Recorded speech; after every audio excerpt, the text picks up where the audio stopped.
Hello friends, welcome to wifi study changing the way of learning. मित्रों सभी का हार्दिक अभिनंदन है wifi study education YouTube channel पर। दोस्तों कैसे हो सब लोग आप? Good afternoon, good afternoon, good afternoon, Radhe Radhe Radhe Radhe. और दोस्तों आज जो अपन ने 4 दिन 5 दिन में जो पढ़ा है ना, वो पूरा रिवीजन होने वाला है। पूरा का पूरा आपको रिवीजन हो जाएगा। जितनी भी चीज़ें अपन ने आज पढ़ी है ना, आज से पहले जब से एक क्लास शुरू हुई है 11 तारीख से लेकर आज तक अपन ने जो भी चीज़ पढ़ी है वो सारा आपको रिवीजन होने वाला है, सारा याद होने वाला है। क्योंकि मज़ा आने वाला है आप लोगों को सबको बढ़िया तरीके से सारी चीज़ें आपको है ना, आपको बहुत बेहतरीन तरीके से समझ में आने वाला है। बस आप तो सिर्फ है ना शेयर करने की कोई कमी मत छोड़ो। सारे दोस्तों को लाइव ले आओ, अपने जितने भी दोस्त हैं उनको सबको एक बार जगा दो शेयर करके। बढ़िया तरीके से आग लगानी है अपन को। और अपन शुरू करते हैं आज की बैटिंग को। और मामला आपके सामने है मेरे दोस्तों।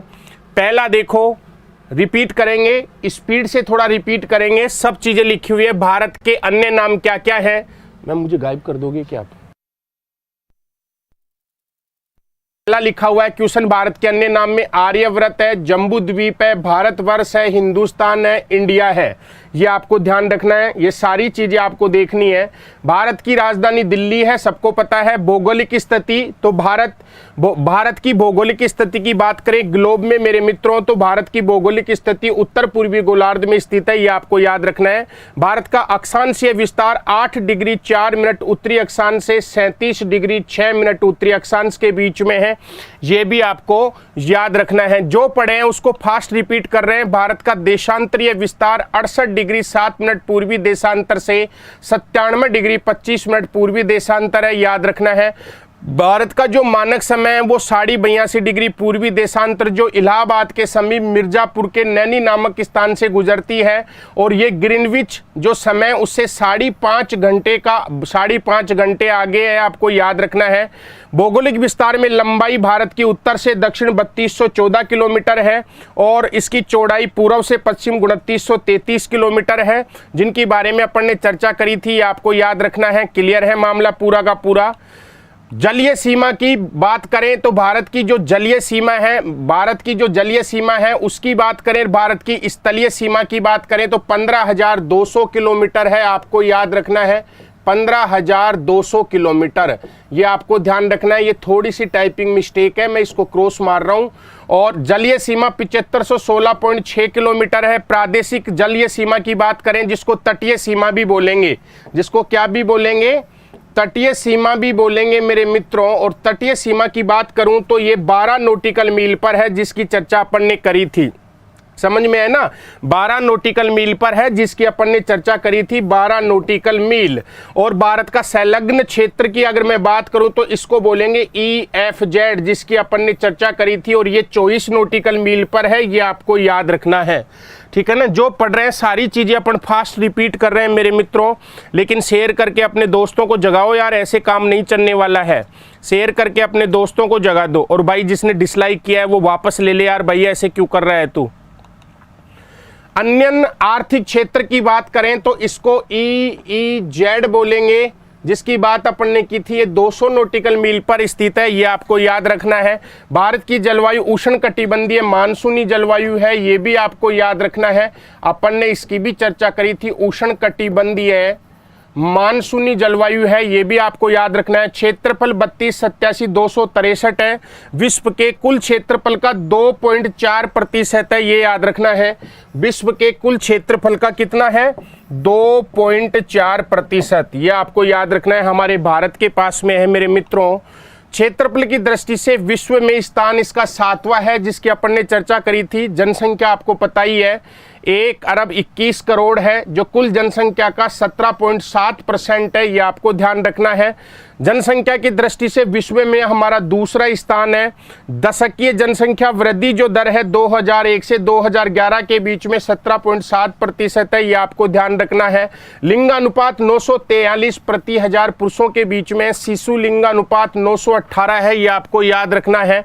जनसंख्या का घनत्व 382 व्यक्ति प्रति वर्ग किलोमीटर है। यहाँ की कुल साक्षरता 73% है, ये आपको ध्यान रखना है। पुरुष साक्षरता 80.9% है, महिला साक्षरता 64.6% है। अनुसूचित जाति की जनसंख्या हमारे कुल जनसंख्या में 16.6% है। अनुसूचित जनजाति की जनसंख्या हमारे भारत में कुल जनसंख्या में 8.6% का हिस्सा रखती है, ये आपको ध्यान रखना है। ये सारी चीजें आपको याद रखना है। हाँ, 17.7 है, वो 5 आप 17.7 आती है तो उसको आंकड़े में काउंट करेंगे तो एक जोड़ दिया जाता है ऊपर। जैसे 17.8 हो तो भी उसको अपन क्या करते हैं, 17 पॉइंट से ऊपर होता है 17.5 ही माना जाता है।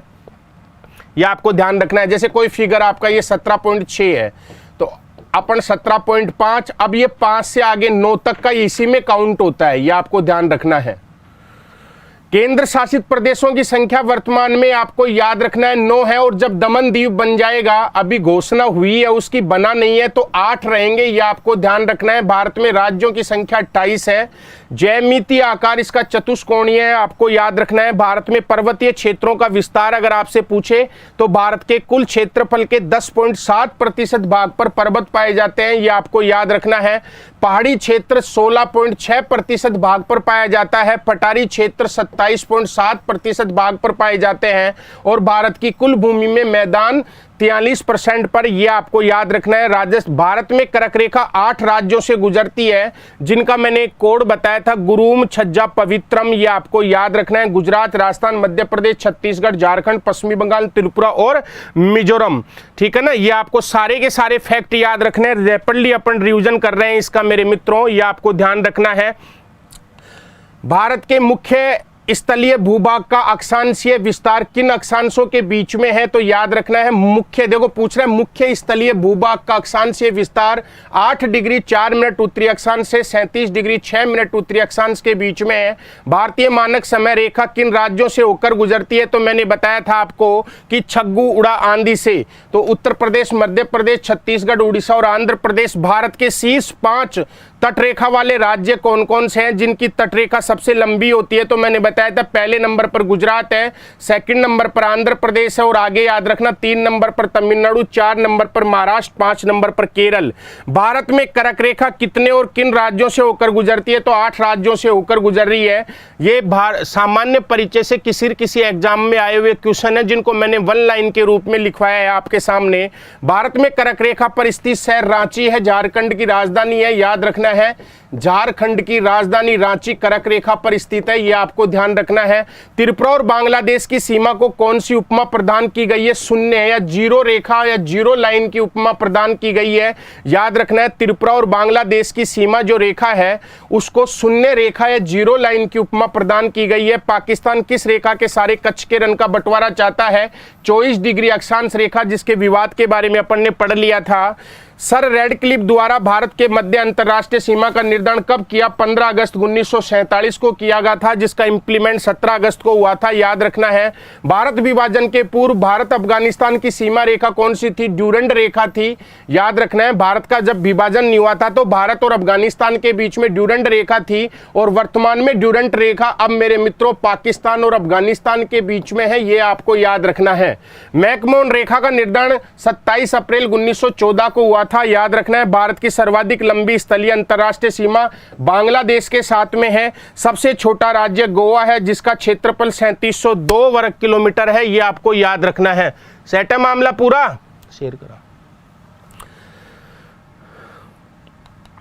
नेक्स्ट आगे की अगर मैं चर्चा करूं तो भारत का सबसे छोटा केंद्र शासित प्रदेश लक्षद्वीप है, जिसका क्षेत्रफल 32 वर्ग किलोमीटर है। सबसे बड़ा जिला जो है भारत में, सबसे बड़ा क्षेत्रफल की दृष्टि से जो जिला है वो कच्छ है, गुजरात का, 45,652 वर्ग किलोमीटर है, याद रखना है आपको। सबसे छोटा जिला माए है, जो पांडिचेरी में पड़ता है, केवल 9 वर्ग किलोमीटर का। मरकत द्वीप की संज्ञा अंडमान निकोबार को दी जाती है, ये आपको याद रखना है। मरकट द्वीप की संज्ञा किसको दी जाती है? अंडमान निकोबार को। ये आपको याद रखना है। अंडमान निकोबार लक्ष्य द्वीप समूह अपन भारत के भौतिक प्रदेशों में डिटेल से पढ़ेंगे। ऑपरेशन मेघदूत संबंधित था सियाचिन ग्लेशियर से, पाक सेना के वापसी से संबंधित था। हिंद महासागर के तटवर्ती देशों में किस देश की तटरेखा सबसे लंबी लगती है? तो भारत की लगती है। याद रखना, परीक्षा में क्वेश्चन पूछा जा सकता है।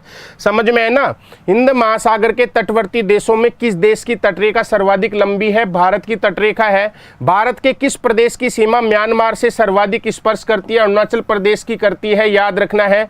देश में जिलों की सर्वाधिक संख्या उत्तर प्रदेश में है। ये आपको याद रखना है। और भारत में उत्तर प्रदेश में सबसे ज्यादा जिले हैं। ये आपको ध्यान रखना है। तो यहां तक का मामला आपका सेट हो गया होगा। क्लियर है मामला? क्लियर है क्या? दिखाइए एक बार। ये चीजें वो हैं आप लोगों के लिए, ये चीजें वो हैं मेरे मित्रों जो आपको एक मैंने आपको फास्ट रिवीजन करवाया था। फास्ट रिवीजन का मतलब जो चीज़ें मैंने पढ़ाई उनको वन लाइन के रूप में आपके सामने प्रस्तुत किया मैंने, ठीक है ना। और ये वो प्रश्न है जो किसी एग्जाम में आए हुए हैं, किसी एग्जाम में आए हुए क्वेश्चन है। ये आपको याद रखना है, ठीक है ना। ये आपको याद रखना है, ठीक है। अब ये आपको ध्यान रखना है मेरे मित्रों, सबसे बड़ा क्षेत्रफल का जो जिला है वो कच्छ वाला है। आपको याद रखना है। लेह लद्दाख है ना मेरे मित्रों। पहले जो लेह लद्दाख, अब ये केंद्र शासित प्रदेश बन गया लेह लद्दाख, उसमें जिले बनाए गए हैं। ये आपको याद रखना है, ठीक है। और सबसे पहले लोकसभा क्षेत्र था आपका लेह लद्दाख। ये आपको ध्यान रखना है, कंफ्यूज नहीं होना है। ये आपको याद रखना है। सारा मामला सेट है, ठीक है ना। और मैं फिर बोल रहा हूँ, राजस्थान के जो विद्यार्थी हैं जो पुलिस और पटवारी की तैयारी कर रहे हैं, तो राजस्थान जीके के लिए आपको जो बुक सजेस्ट कर रहा हूँ, आप अगर आपको बढ़िया लगे तो ये राजस्थान के भूगोल की किताब है जो, और ये किताब इस प्रकार से पूरी की पूरी, अगर आपको पूरी जानकारी लेनी है तो आप इस नंबर पे कॉल करके इसकी पूरी डिटेल ले सकते हैं आराम से। ये पब्लिकेशन का ही नंबर है। और ये किताब इस पैटर्न में लिखी हुई है पूरी फ्लो चार्ट में। जैसे गंग नहर है, इसका निर्माण पहली बार कब हुआ, किसके द्वारा हुआ, उपनाम क्या है, आधारशिला कब रखी गई, उद्घाटन कब हुआ इसका पूरा, ठीक है ना, अभियंता कौन था, नहर का उद्गम कहाँ से होता है, राजस्थान में प्रवेश कहाँ से होता है, कुल लंबाई कितनी है, पूरी इस प्रकार से लिखी हुई है ये। तो आपको अगर चाहिए जैसे पूरी इस तरीके से है तो आप इसकी पूरी डिटेल ले सकते हैं, ठीक है ना। ये आपको याद रखना है मेरे मित्रों। अगला जो पार्ट होगा अपना, अगला पार्ट अपना अब है भारत का भौतिक प्रदेश। भारत का भौतिक प्रदेश ये सेकंड पार्ट है। और यहां से आपको पूरा पढ़ना है भारत के भौतिक प्रदेश में आपको क्या क्या पढ़ना है। भारत के भौतिक प्रदेशों में से ये आपको देखना है। तो भारत के भौतिक प्रदेश की अगर मैं आप लोगों के सामने चर्चा करूं तो इसका एक चार्ट मैं आपके सामने बना रहा हूं। इस चार्ट को पूरे को याद रखना है। भारत के भौतिक प्रदेशों की अगर मैं बात करूं तो भारत के भौतिक प्रदेशों को भौतिक दृष्टि से 4 भागों में बांटा गया है। और बनावट की दृष्टि से, बनावट या संरचना की दृष्टि से, संरचना की दृष्टि से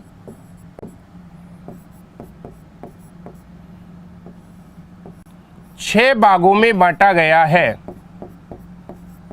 6 भागों में बांटा गया है, ये आपको ध्यान रखना है, ठीक है। पूरा इसका सेट करेंगे। अब 4 भाग कौन कौन से हैं ये आपको ध्यान रखना है। पहला है आपका हिमालय, दूसरा है आपका गंगा ब्रह्मपुत्र का मैदान,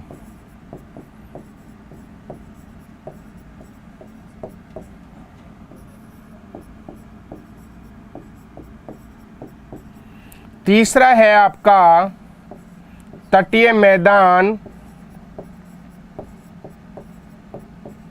व द्वीप समूह,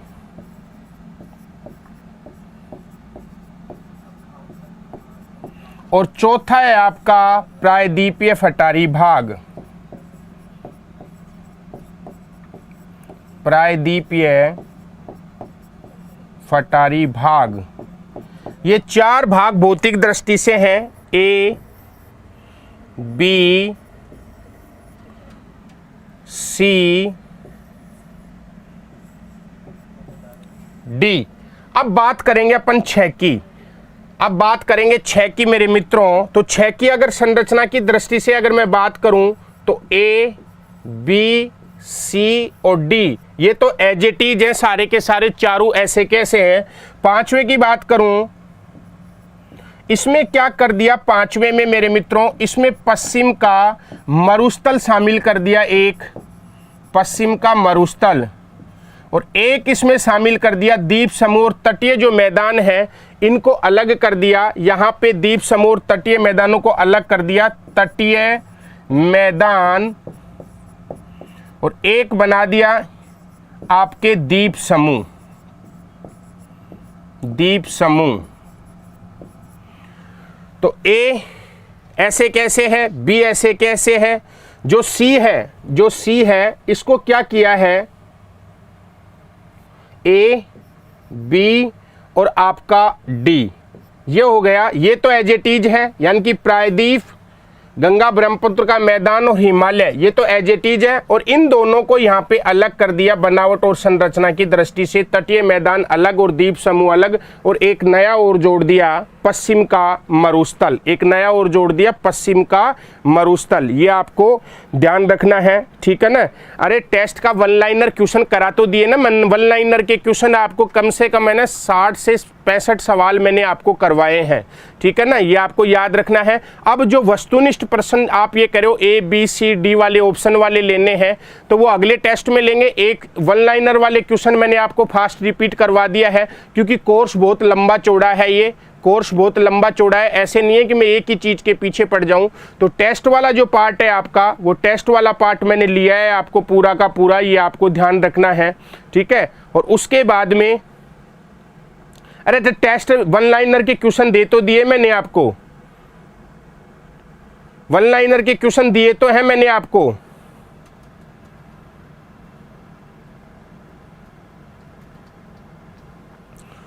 तो ये पूरा याद रखना है, पढ़ाई पे ध्यान दो। भारत का भौतिक प्रदेश, भारत के भौतिक प्रदेशों की अगर मैं बात करूं मेरे मित्रों तो 4 भागों में इसको बांटा है। पहला है आपका हिमालय, दूसरा है गंगा ब्रह्मपुत्र का मैदान, तीसरा है तटीय मैदान व द्वीप समूह, चौथा है प्रायद्वीपीय पठारी भाग। और बनावट या संरचना की दृष्टि से इसके 6 भाग हैं। 6 भागों में पहला है हिमालय, दूसरा है गंगा ब्रह्मपुत्र का मैदान, तीसरा है तटीय मैदान, चौथा है द्वीप समूह, पांचवा है आपके प्रायद्वीपीय पठारी भाग, और छठा है आपका पश्चिम का मरुस्थल। ये आपको याद रखना है दोस्तों। समय कम है, एग्जाम आपका मैं बता रहा हूँ आपको अप्रैल में संभावित है एग्जाम, हो सकता है अप्रैल में एग्जाम हो जाए आपका। कोर्स बहुत लंबा चौड़ा है, भारत का भूगोल भी है, राजस्थान का भूगोल भी है, कुछ आपके विश्व के भूगोल में से भी कुछ पार्ट है, बहुत लंबा चौड़ा मामला है। तो वन लाइनर के जो क्वेश्चन मैंने आपको दिए हैं ना, खूब सारे वन लाइनर के क्वेश्चन दिए हैं मैंने आपको, ठीक है। ये क्या था कि मैंने जो पढ़ाया है वो टेस्ट में अगर मैं ऑब्जेक्टिव बना के देता तो मैंने एक एक लाइन में बना के दे दिया आपको। तो थोड़ा सा आप है ना करो इसको, क्योंकि वो आप लोगों के लिए ही है, मेरे लिए तो है नहीं। तुक्का लगाने वाले क्वेश्चन है ना, तुक्का लगाने वाले क्वेश्चन आपके हर देखो बदल बदल के टेस्ट लेंगे। टेस्ट का शेड्यूल क्या रहेगा, जैसे मैं ये टॉपिक पूरा कराऊंगा, ये टॉपिक जैसे ही पूरा हो जाएगा इससे संबंधित जितने भी क्वेश्चन बनेंगे उसको मैं एक लाइन में आप लोगों के सामने है ना रैपिडली आपको पढ़ दूंगा। और फिर अगले में वस्तुनिष्ठ प्रश्न ले लेंगे, तो वस्तुनिष्ठ प्रश्नों का भी करेंगे अपन, वस्तुनिष्ठ प्रश्न भी करवाऊंगा आपको। लेकिन उनमें क्या है कि मैं आपसे बोलूँ आंसर दो तो मुश्किल से मुश्किल 10 सवाल ही कर पाएंगे अपन, क्योंकि आधे घंटे में 10 सवाल ही कर पाएंगे। इसलिए देखो मैंने कितने सारे क्वेश्चन आप लोगों को है ना, ये कम से कम आप काउंट करके देख लेना 50-60 क्वेश्चन है जो मैंने आपको दिए हैं, ठीक है ना। तो यार ये तो आप लोगों के लिए ही है ना, मेरे लिए क्यूज भी मिलेगी आपको, पूरी की पूरी PDF मिलेगी आपको यहाँ से। तो ये आपको आप लोगों के लिए, मेरे लिए नहीं है ये। मैं तो आराम से, मेरे को तो फायदा ही है अगर मैं आपका लाइव टेस्ट यहाँ पे वो वस्तुनिष्ठ प्रकार के प्रश्नों का लेता हूँ तो वहाँ देख लेना मुश्किल से मुश्किल है ना 10 क्वेश्चन कर पाएंगे, क्योंकि मैं आपसे बोलूँगा आंसर बताइए, जल्दी आंसर बताइए, तो अपन आधे घंटे में 10 सवाल कर पाएंगे। और इधर मैंने आपको 50 वन लाइनर के क्वेश्चन वो दे दिए हैं जो किसी एग्जाम में पूछे हुए हैं, वो चीज़ें मैंने आपको दी हैं। अब आपको संतुष्टि नहीं है तो मैं तो वो भी ले लूँगा, वो आप लोगों के लिए है, ठीक है ना। आप पढ़ने पे फोकस करो, ज़्यादा अच्छा रहेगा। तो याद रखना है, भारत के भौतिक प्रदेशों का वर्गीकरण अपन करें तो भौतिक दृष्टि से इसको 4 भागों में बांटा है, संरचना की दृष्टि से 6 भागों में। यहां से डायरेक्ट क्वेश्चन पूछा जा सकता है कि भारत के भौतिक प्रदेशों को कितने भागों में बांटा गया है, 4 भागों में। भारत को बनावट या संरचना की दृष्टि से कितने भागों में बांटा गया है, तो आपको आंसर होना चाहिए 6 भागों में बांटा गया है, ये आपको याद रखना। अब इनकी पूरी डिटेल पढ़नी है, अब इनकी पूरी क्या पढ़नी है, डिटेल। हिमालय है, गंगा ब्रह्मपुत्र का मैदान है, तटीय मैदान है, द्वीप समूह है, प्रायद्वीपीय पठारी भाग है, और उधर आपका पश्चिम का मरुस्थल है। इनकी सबकी आपको डिटेल पढ़नी है, ये आपको याद रखना है। अब मैं सबसे पहले इसमें छोटा वाला पार्ट ले लेता हूं, पश्चिम का मरुस्थल, फिर आगे बढ़ेंगे अपन। पश्चिम का मरुस्थल, पहली बात तो पश्चिम का जो मरुस्थल है, इस मरुस्थल का निर्माण पहली बार कब हुआ है, निर्माण कब हुआ है, तो याद रखना नियोजोइक एरा के, नियोजोइक एरा के प्लीस्टोसीन काल में,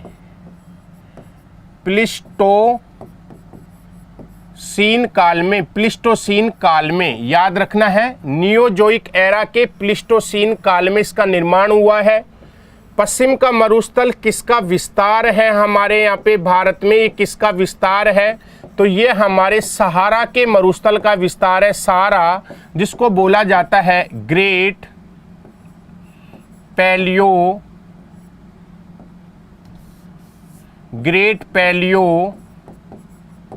पैलियो आर्कटिक मरुस्थल, ये सारा के मरुस्थल का दूसरा नाम है, ग्रेट पैलियो आर्कटिक मरुस्थल, ये इसका दूसरा नाम है, आपको याद रखना है, ठीक है ना। अब ये सारा का मरुस्थल, इसका विस्तार कैसे है, थार मरुस्थल जो है इसका विस्तार कैसे है, ये आपको याद रखना है। सबसे पहले जो भारत के पश्चिमी भाग में जो मरुस्थल है, इसका निर्माण हुआ है नियोजोइक एरा के प्लीस्टोसीन काल में। ये भी पूछा जा सकता है और ये भी पूछा जा सकता है। मरुस्थल का निर्माण प्लीस्टोसीन काल में, एरा पूछे नियोजोइक एरा। भारत में जो थार मरुस्थल है वो किसका विस्तार है, सारा के मरुस्थल का या ग्रेट पैलियो आर्कटिक मरुस्थल का। विस्तार कैसे है, इस कैसे को समझने के लिए आपको ये ध्यान रखना है। मैं एक मानचित्र बना रहा हूं आपके सामने, ये मैंने एक देश बनाया है, ये आपके अफ्रीका है, ये आपका सहारा मरुस्थल है, ये आपके लाल सागर है, लाल सागर के पास में ये लगा हुआ अरब देश है, और ये थोड़ा सा आगे जाएंगे तो ये हमारा भारत है, ये हमारा क्या है, भारत, ये भारत है। मानचित्र आपको दिख रहा होगा। ये सारा के मरुस्थल में रेत है, ये रेत हवाओं के द्वारा, जब हवा चलती है तो आपको पता है रेत अपने साथ में उड़ाकर लाती है, आंधी आती है तो रेत उड़कर आती है। सारा की रेत है ना, इस सारा की रेत का हवाओं के द्वारा विस्तार हुआ, ये इस प्रकार से गमन करी, इस प्रकार से इसने गमन किया। जैसे ये रेत अरब देशों में पहुंची, जैसे ये रेत अरब देशों में पहुंची तो इस मरुस्थल का नाम रखा गया है यहाँ पे कबीर का मरुस्थल। तो सारा के मरुस्थल को अरब देशों में किस मरुस्थल के नाम से जाना गया, कबीर का मरुस्थल कहा गया। और ये आपका पाकिस्तान है। जैसे ही सारा की रेत पाकिस्तान में पहुंचती है, पाकिस्तान में सारा की रेत पहुंचती है तो पाकिस्तान में इसको बोला गया चेलिस्तान का मरुस्थल। कौन सा मरुस्थल बोला गया, चेलिस्तान का मरुस्थल, चेलिस्तान का मरुस्थल, ये आपको ध्यान रखना है। और चेलिस्तान के बाद में जैसे ये रेत मेरे मित्रों आगे बढ़ती है और जैसे ये आपके भारत में पहुंचती है, जैसे ये भारत में पहुंचती है, ये भारत में पहुंच कर यहाँ पे अरावली और यहाँ पे ये हिमालय है, भारत में पहुंचती है तो इसको बोला गया थार मरुस्थल। क्या बोला गया इसको, थार मरुस्थल। तो यहाँ से याद रखना है थार मरुस्थल। तो जो सारा का मरुस्थल है, इस सारा के मरुस्थल को, सारा के मरुस्थल का दूसरा नाम है ग्रेट पैलियो आर्कटिक मरुस्थल। समझ में है ना, ग्रेट पैलियो आर्कटिक मरुस्थल। जैसे ही सारा की रेत अरब देशों में पहुंची तो सारा के मरुस्थल का यहाँ पे नाम चेंज हो गया, इसको बोल दिया कबीर का मरुस्थल। जैसे ही इसकी रेत पाकिस्तान में पहुंची तो पाकिस्तान में इसका नाम रख दिया चेलिस्तान का मरुस्थल। क्या नाम रख दिया इसका नाम? चेलिस्तान का मरुस्थल। और जैसे चेलिस्तान का मरुस्थल भारत में पहुंचता है तो इसका नाम रख दिया थार का मरुस्थल। क्या बोला गया इसको? थार का मरुस्थल। थार मरुस्थल जो है ये भारत में 62% भाग पर फैला हुआ है। 62% भाग पर फैला हुआ है। 62% भाग में ये कहाँ पे फैला हुआ है? पंजाब में है, हरियाणा में है, गुजरात में है और राजस्थान में है। राजस्थान में इसका विस्तार है 61.11% भाग पर राजस्थान में फैला हुआ है ये, और बाकी का शेष इन राज्यों में फैला हुआ है। ये आपको याद रखना है। शेष चेलिस्तान के रूप में जो रेत है वो कितनी प्रतिशत है? 38% है। यह आपको ध्यान रखना है। तो माना सारा के मरुस्थल से 100% रेत आती है, तो 100% रेत में से 62% जो रेत है वो आपके पाकिस्तान चेलिस्तान मरुस्थल के रूप में रोक लेता है। और मित्रों जो आपके 62% रेत है वो भारत के पास पहुंचती है। भारत में ये 4 राज्यों में फैली हुई है, पंजाब, हरियाणा, गुजरात और राजस्थान। राजस्थान में मरुस्थल 61.11% है। ये आपको ध्यान रखना है, 61.11, समझ में आया ना। और शेष ये कहाँ पे है? शेष पंजाब, हरियाणा और राजस्थान में है। ये आपको याद रखना है। क्लियर है? मामला सेट है, पूरा मामला सेट है। तो एक पार्ट अपन ने ये थोड़ा सा किया है, बाकी की चर्चा अपन कल की क्लास में करेंगे। समझ में है ना? तो चैनल को शेयर और सब्सक्राइब जरूर करें। Wish you all the best.